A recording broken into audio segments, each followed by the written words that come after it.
The leftmost digit of an integer of length 2,000 digits is 3. In this integer, any two consecutive digits must be divisible by 17 or 23. The 2,000th digit may be either a or b. What is the value of a plus b? All right, so we've got this big, long digit. I mean, it is long, 2,000 digits. All right, all the way to the last digit. And they've told you that the very first or leftmost digit, very first, is a 3. And this is all, there's 2,000 of these digits. And the last is either an A or a B. So we have to figure out what is A, what is B, and then in the end we have to figure out A plus B. All right. And they've given us some rules that anytime you have two consecutive numbers, those numbers have to be divisible by 17 or 23.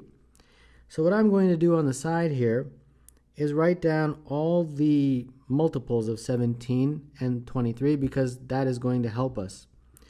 So we have 34, 51, 68, and 85. We don't need to go any further because we only have to be considered with two consecutive digits, so a two-digit number.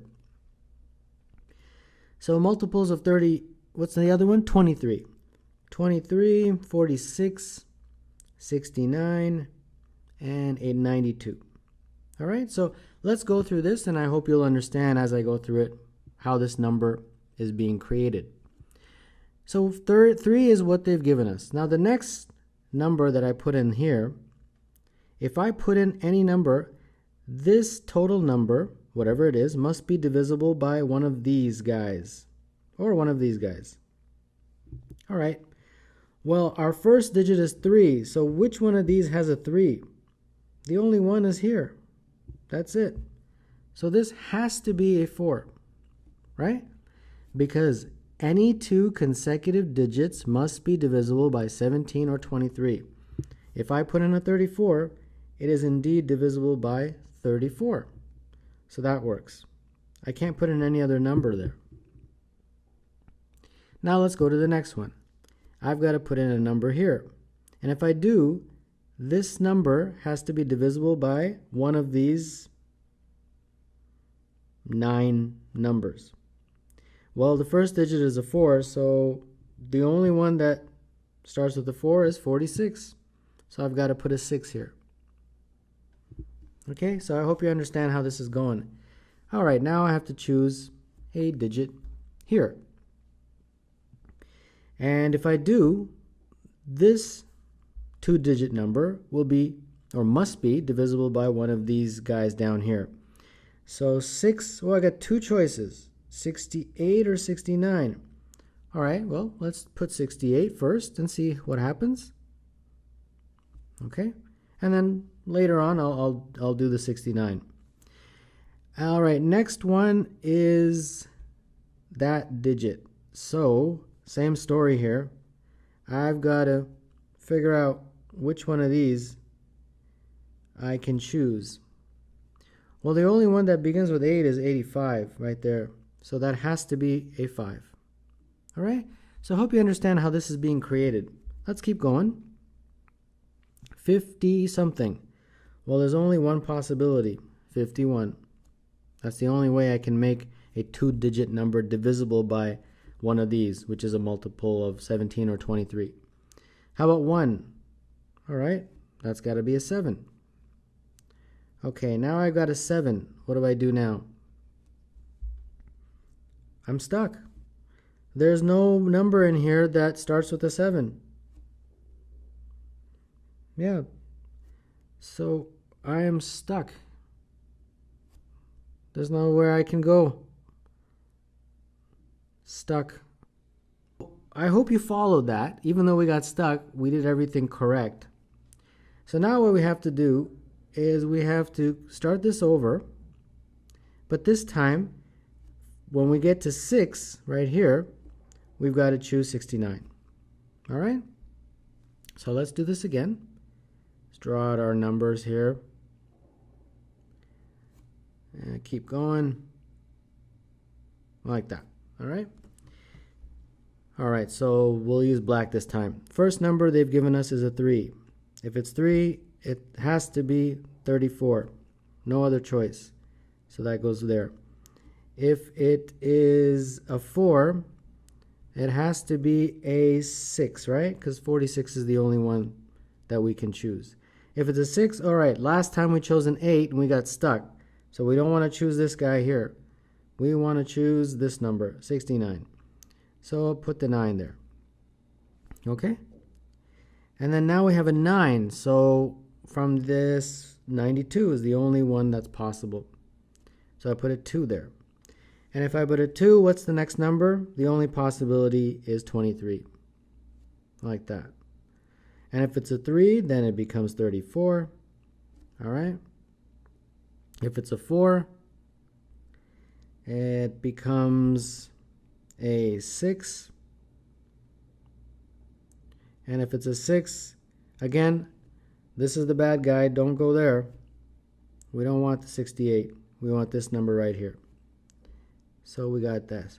And I think this is repeating itself, because if we put a 9, it's got to be a 2. Yes, indeed it is. Right. So this is how it's going to go. It's going to be 3, 4, 6, 9, 2, and so on. So it just keeps going like that. So that means that every 5th digit will be a 2. So the 5th digit, the 10th, the 15th, the 20th, 25th, and so on, right? So every multiple of 5. The 2000th digit, well, 2000 is a multiple of 5, right? Because the 990th, 995th, and 2000th digit will all be 2s. So that means one of these is a 2. All right? Now, what happened? What about B? What's B? We got stuck up here, and this is the only other option. So what do? What's B? Have no clue, right? Well, here's what you have to understand. Yes, you got stuck when you reached the 7 right here, right? You can't move forward after that. So the only way to proceed is right here. These 3, 4, 6, 9, 2, and so on, right? And that is the only way you can proceed. So you keep doing that, and you get up to the very end. So you got 3, 4, 9, 2, 3, 4, 6, 9, 2, sorry. Like that. And this is your 195, your 1995th digit. And you've got the last 5 digits, right? Okay, let's figure out the last 5 digits. If there's a 2, it's got to be a 3, okay? If it's a 3, it's got to be a 4. If it's a 4, it's got to be a 6. If it's a 6, it can be this one or this one, correct? If I put in 9 for the 69, it'll just be 9. But if I put in the 68, it becomes an 8. And since we only have 1 digit left, we can squeeze in one more before we get stuck. All right? Now watch, if I use the 9, this one here, it will be 92. So the last one is 2. But this is what we already figured out. But how about if it's an 8? Then the last one would be a 5. So it is possible to have another digit as 5, because I have not got stuck yet. I will get stuck once I get to the 7. So this is a very good question, very intelligent question, one of my favorites actually. So finally, what is A plus B? Well, A plus B is 2 plus 5, which of course is equal to 7. So the answer to number 23 is B.